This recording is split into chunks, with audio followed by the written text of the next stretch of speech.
शेतकरी कुटुंबातून तुम्ही येता, त्यामुळे शेतीची जाण तुम्हाला व्यवस्थित आहे. राजकारणातून विश्रांती घेत कधी गेलात का परत शेतीमध्ये, की जरा पाहूया कुठे राहिलंय आपल्या किंवा गावची शेती, घरची शेती?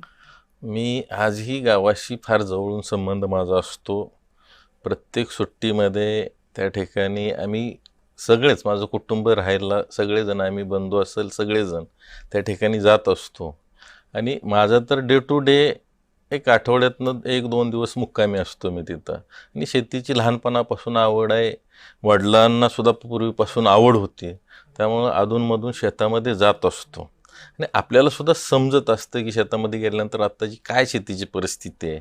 आणि शेवटी शेतकरी कुटुंबातून असल्यामुळं पहिल्यापासून स्वतःसुद्धा काही दिवस शेती केलेली असल्यामुळं त्याविषयी एक वेगळी आवड पहिल्यापासून असल्यामुळं ही कायमची नाळ शेती शेतकरी ह्या घटकाशी असल्यामुळं कायम मी तडफेने या ठिकाणी शेतकऱ्यांचे विषय मांडत असतो. मग ते विजेचे कनेक्शन असतील, सोलर पंपचे सौर विषय असतील, शेती पाण्याचे विषय असतील, ह्यावर फार मोठ्या प्रमाणावर आत्ता आमचं काम चालू आहे.